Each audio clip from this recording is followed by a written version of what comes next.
Hello, dear friend. My name is Ayim, and I'm the host for the leadership platform on Truth TV. And I invite you to go on a journey with us as we discuss the subject of leadership in the coming weeks. Today is going to be our maiden edition of this platform. I am a leadership coach, a lawyer by profession, a John C. Maxwell certified coach. I have been in corporate life in senior positions for several years, and now I run the Center for Transformational Leadership, where we train and coach leaders to become better leaders. We have developed this program, the leadership platform, for leaders and people who are interested in leadership.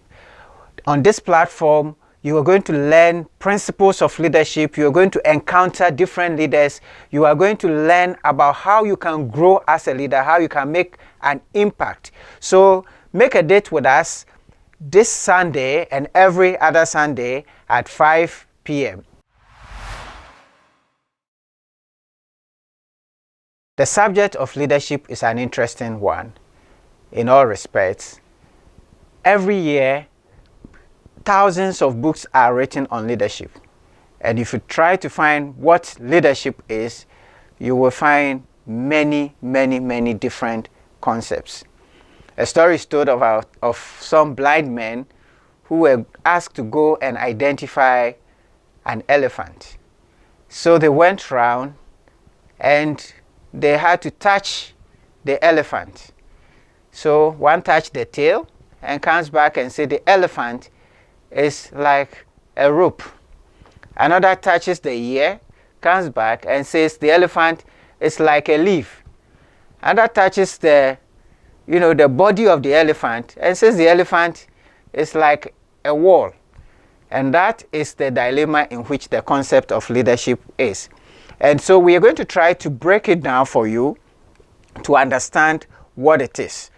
We're going to have 2 sessions, as I've indicated. So we'll have the first part this week, and hopefully next week we will continue. So we're going to look at generally what is leadership, the various definitions that have come up, and what we need to take with us on this platform, the definition we will be working with. I tried to look at the dictionary definition of leadership, and Merriam-Webster dictionary defines leadership as the office or position of a leader, the capacity to lead, and the act or instance of leading. Totally confused. So what is leading? What is the act of a leader? It is not helpful. So you try to find what is leading.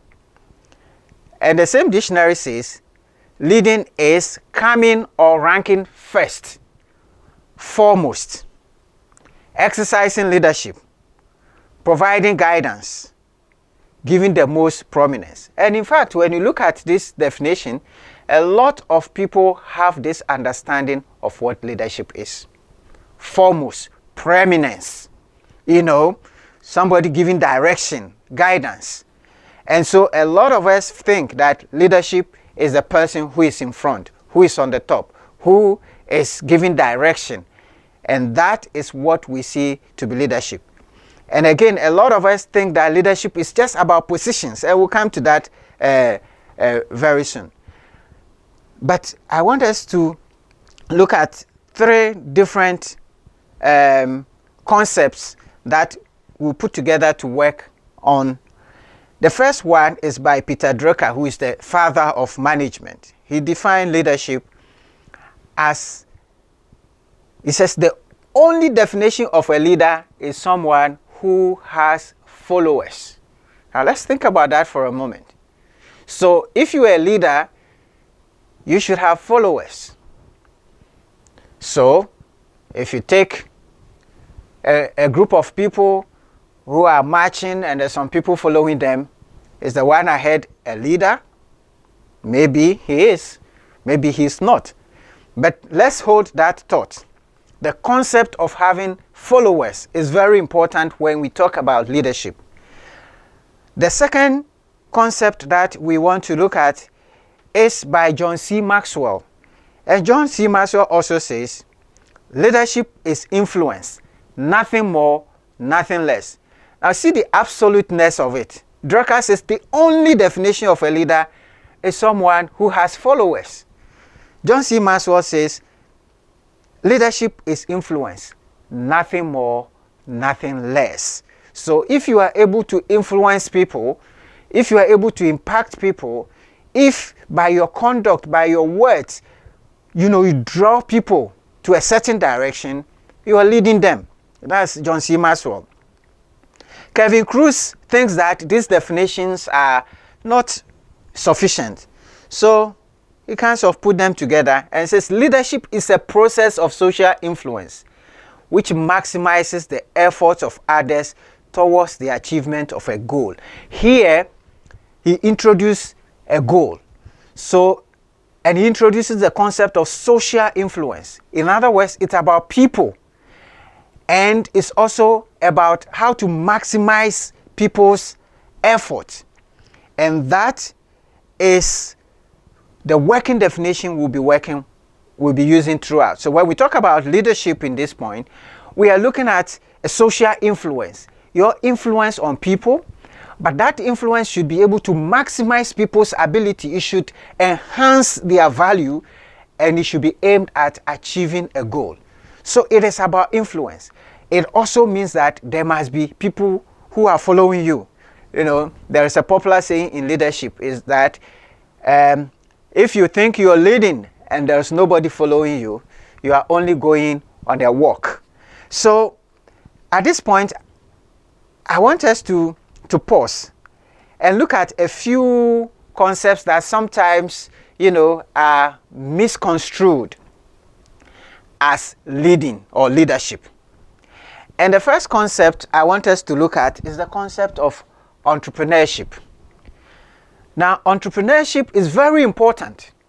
It has got to do with business. It has got to do with the ability to sense business opportunities, to create a business, and to make money out of opportunities. So there are people who, will look around even in this COVID era, people sense opportunities and they quickly begin to, go stop selling bread. And I heard a story of a lady in Kumasi who was interviewed by one station, and he says she's been selling bread all this time. And immediately COVID came and people started talking about, mask. She decided that she has to put some money into selling masks, bought masks, and started selling. That is entrepreneurship, the ability to sense a business opportunity and maximize it. Some of us don't have that ability. But the mere fact that you're able to sense business opportunity does not make you a leader. Okay? We've seen some great business people who people will work for them all right, but if they ask them, out of the work to do something, they will probably not follow them because of their character, because of the way they are, because sometimes they are even very mean, because they so much focus on money. So the fact that you are able to create business opportunity does not make you necessarily a leader. But of course, there are some people who are business leaders. They're able to create the opportunity, and they are also able to attract followers and influence them and maximize their ability towards a certain goal. In that sense, yes, he's an entrepreneur and he's also a leader. So the fact that you're creating a business does not necessarily make you a leader. That's the first thing.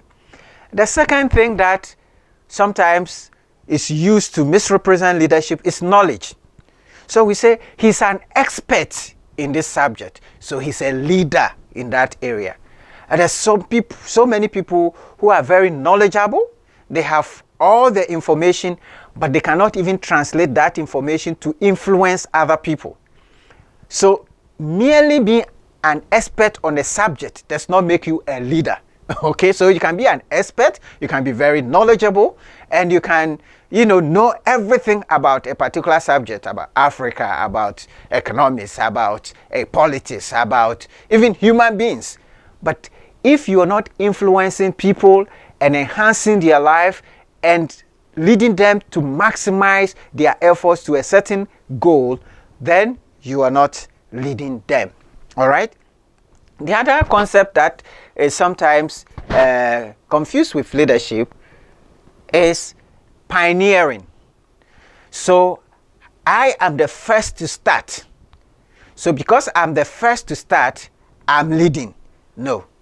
You can be the first to start, but that doesn't necessarily mean that you're going to influence other people to follow you. The other popular concept which is confused with leadership is positions. I am the managing director. I am the manager. I am the lecturer. I am the chief. I am the minister. That is a position that you hold.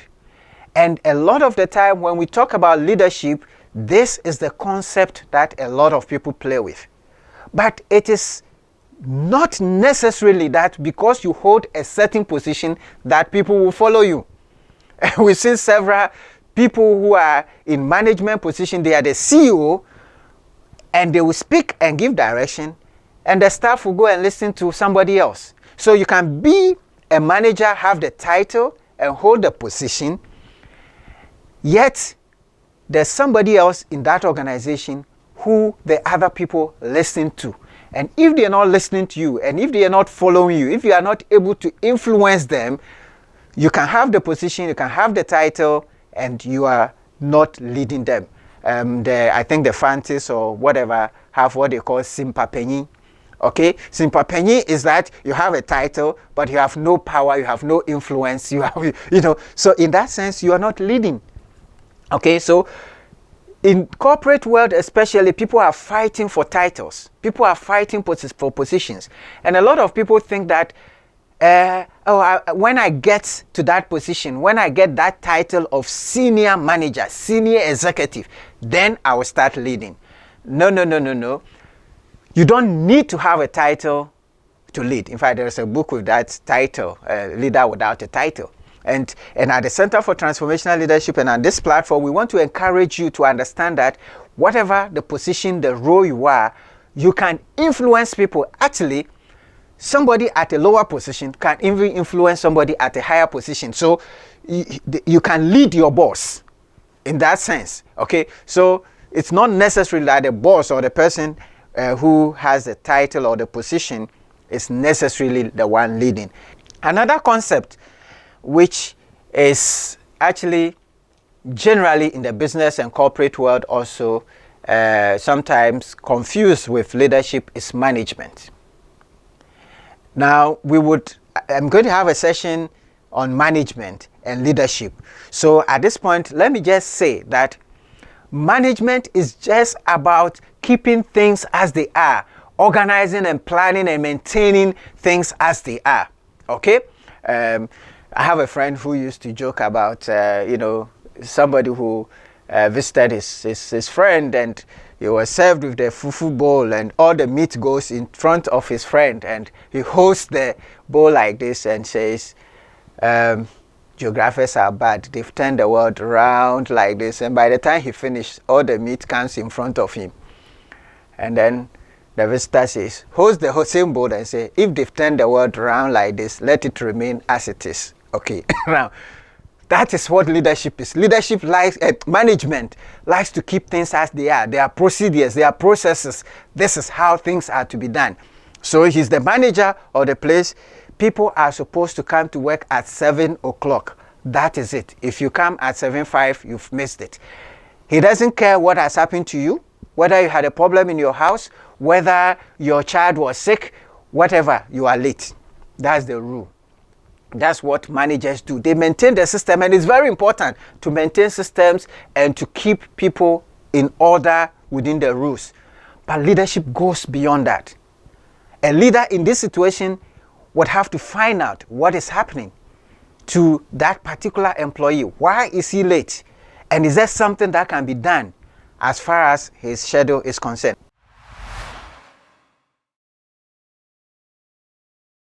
Management is very important, but it is not the same as leadership.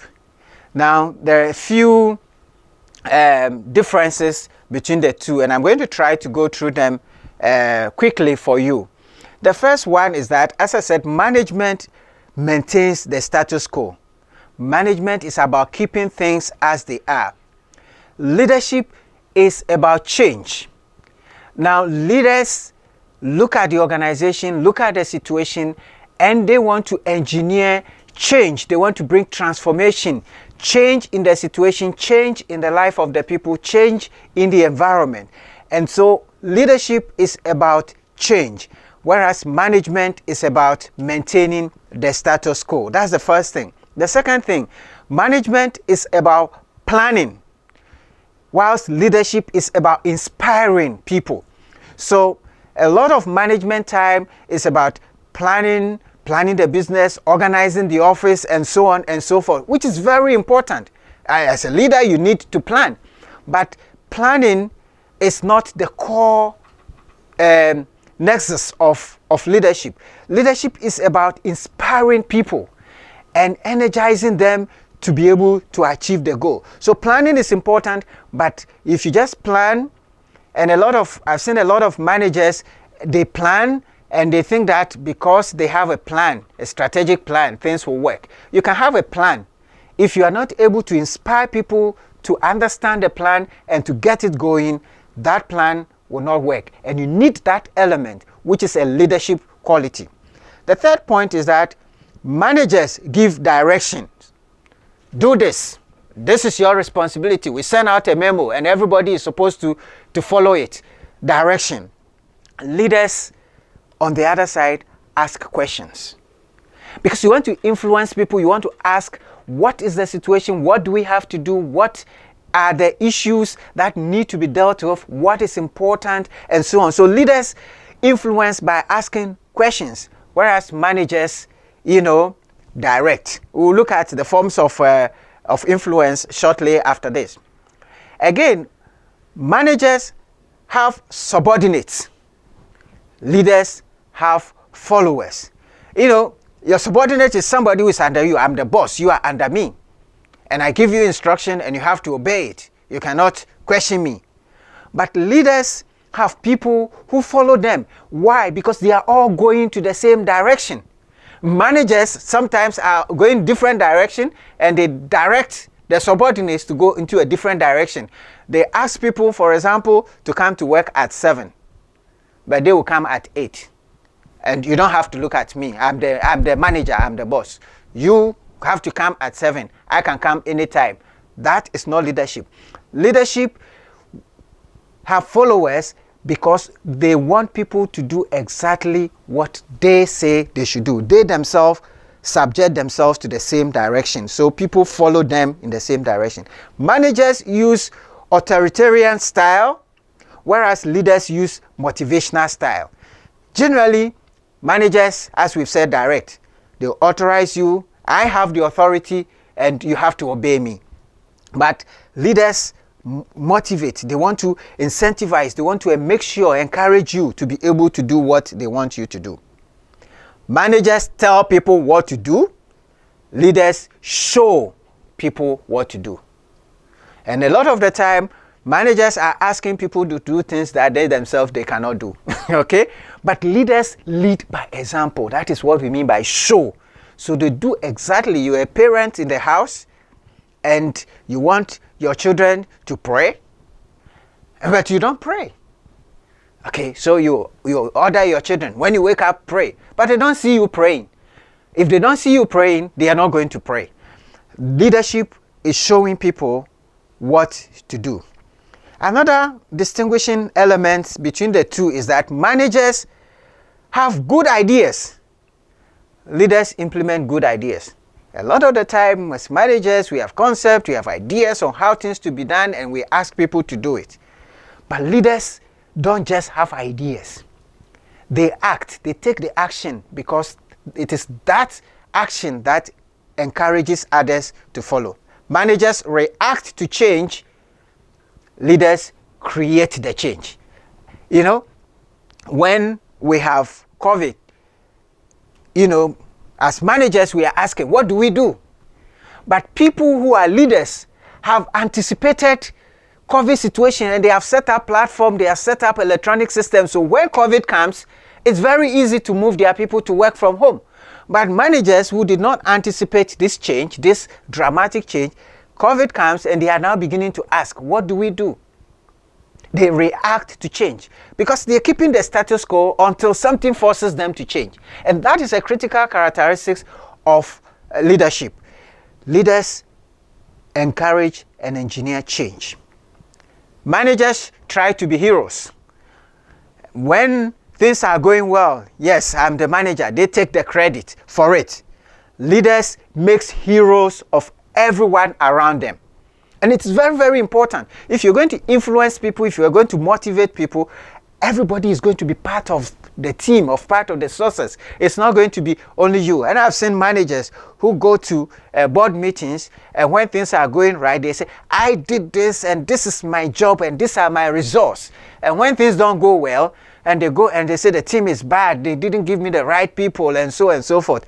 That is not a leadership attitude. A leadership attitude, you make heroes of everyone. When things are not going well, you all take responsibility. When things are going well, we all share the glory, and that is what leadership is all about. A couple of differences before we move on. Managers exercise power over people. Leaders empower people. It's a very important difference. Leaders assume the power and they control the people, and they want to exercise that power over people. And I remember I had a boss who will come to you and say, people, they don't know. As far as I'm here, they will see. Because he has the authority, he's been clothed with a title, he thinks he can just treat people the way they want. No. Leaders empower people. And in fact, it takes a secure leader to be able to cede power to other people. They develop people, they entrust them, they give them the knowledge. I've seen managers who are keeping things, they say this is confidential, this is secret. When they are not there, nothing can be done in the office. That's not leadership. When you are a leader, you empower people, you can be aware for whatever period of time the team will get the work done. That is empowerment. And the last point I want to make, and there are several differences we can talk about. Management is about hierarchy. Leadership is about teams. Now, in corporate life, they have what they call the corporate ladder. And so, you move from one level to another. And if you are not at a certain level, you can't do certain things. And so you take a decision, and then you are queried. Why do you take this decision? Because you don't have that position, you don't have that title. Even though that decision is the right thing, you have to go and call somebody who has the right title to make the decision. And sometimes by the time you call the person, and sometimes the person doesn't even know what to decide. When the person below knows what to decide, what to do, because he has no title. And when you have that kind of system, people sit and wait for the boss. Things are going wrong, but they don't have the title. They are not empowered to do anything. Leadership is about teams. We are all together. One is too small and normal to achieve significance. So we all work together as a team to achieve things. Now, I've given you a number of points because this is very important, especially for those of us in corporate life, to understand that management is important. We need the management function. But if you're just giving instruction and directing people and just maintaining and reacting to change, you are a manager. You need to develop some leadership skills, and as we go on the leadership platform, we would share with you how to grow your leadership, how to mature as a leader. Now, let me quickly also make a distinction between a boss and a leader. A quick one, following on what we do. Now, bosses drive workers, leaders coach them. When you are operating as a boss, you drive them. We have to finish this, whether you can do or not. Leaders coach them, they guide them as to what to do. Bosses depend on authority, leaders depend on goodwill. Because you're a boss and you have the authority as a senior manager, the CEO, executive director, that is what you do. Don't you know that I'm the CEO of this place? That is what you draw on to, authorize people to do what you want to do. But leaders depend on the goodwill, the love. And let me say this at this point. You cannot be a leader if you don't love people. Leadership is about human beings. It's about people. And it is about their well-being. You are not a leader for yourself. You are a leader for the people. So, whereas you can love somebody without leading them, you cannot lead a person if you don't love the person. And if you don't love the person, you will give them the direction, you give them orders, and so on and so forth. Bosses require fear. They put fear, the fear of God in people, and we've seen managers like that, and they put the fear of God in you, and when they are coming, everybody is running away. That's a boss. Leaders inspire enthusiasm. As a leader, when you are around, people are encouraged, they're able to share. But when you are in your boss mode, people don't want to even share their views. They cannot even, give you a feedback because of the fear you put in them. Bosses say, I, and my business, and my numbers, and my resource. Leaders say, we need to work together. We need to achieve our results. This is our resource. This is our numbers. And that is the difference between a boss and a leader. Bosses know how it is done. Leaders show how it is done. It's close to what we said about it. So we've seen some bosses who come and give several instructions on how you should do things, and their hands don't touch it. No. Leaders are part of the activity. Bosses say, go. Leaders say, let us go. Because they're part of the team. They're part of the team. And the last point on this, bosses fix the blame for any breakdown. Leaders fix the breakdown. When there is a problem in the environment, when there's chaos, when things don't go wrong, when a customer is sad, and when a customer is not happy, leaders are looking for who to blame. Managers or bosses are looking for who to blame. But leaders come in and find out what the situation is, and they fix the situation because they take responsibility. They take responsibility. All right? So we've tried to, look at what leadership is and what other concepts are sometimes confused with leadership, and hopefully you've been able to decipher whether you are actually leading or you are managing, whether you are operating as a boss or you are leading. You need management skills, you need planning, you need organizing. It's very important. But you also need to understand that to go further than just being in that position, you need some leadership skill. You need inspiration. You need motivation. You need to get a team working. You need to get people to understand where you are going and go with them. All right? So I believe that we are making progress. All right? We are making progress. We have looked at leadership as influence. Now we are going to look at how do you influence people, and what's the best way to influence people to be able to go with you as a leader.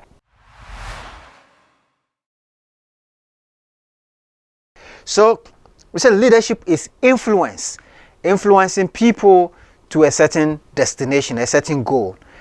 Now we've looked at different concepts and how they compare with leadership.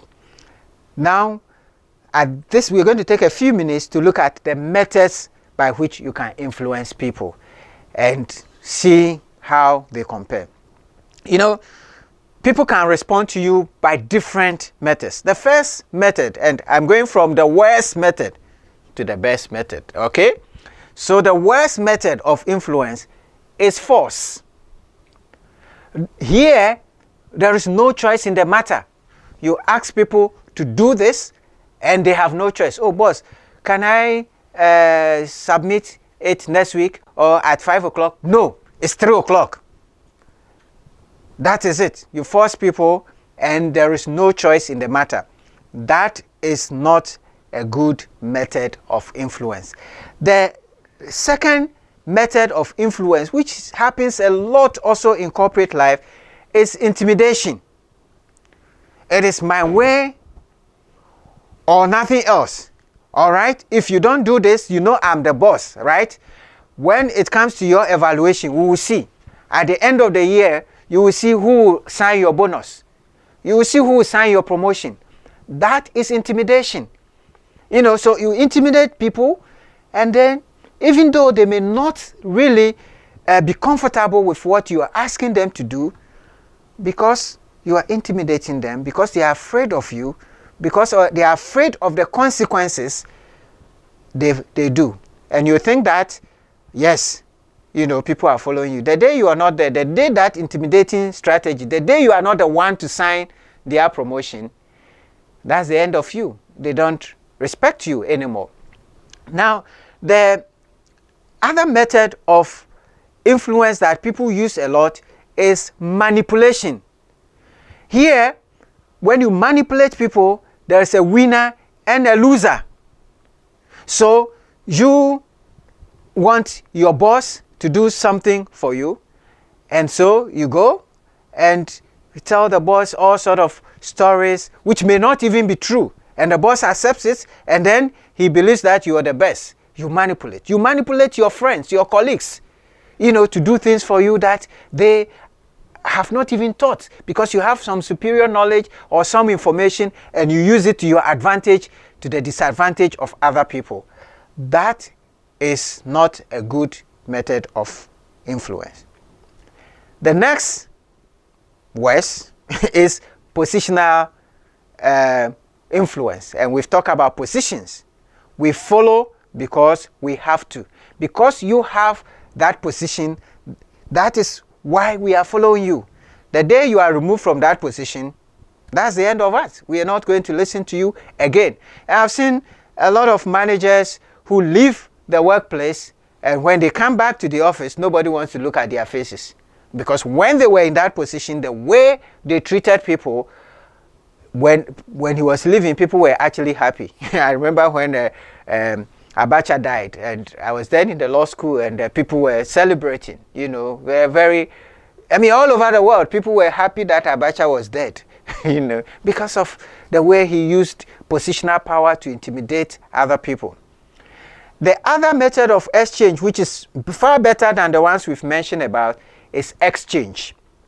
You know, both parties win.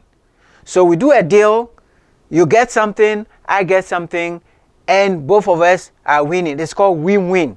So you discuss, you exchange ideas, and we come to a situation that is comfortable to everybody. And you can do this in business. You can do this about target. You can do this about, you know, goals. And you can do this about, you know, when people work today, because of COVID, we know that, you know, coming to work at 8 and closing at 5 is not actually the ideal situation.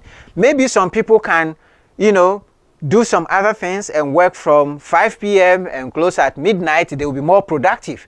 So you negotiate and you come to a certain position. The best method of influence is persuasion. We follow because we are convinced and we have chosen to follow. And that is where leaders are strong at. They give you the reasons, they explain what should be done, they show you why it should be what it is, and they actually also live it.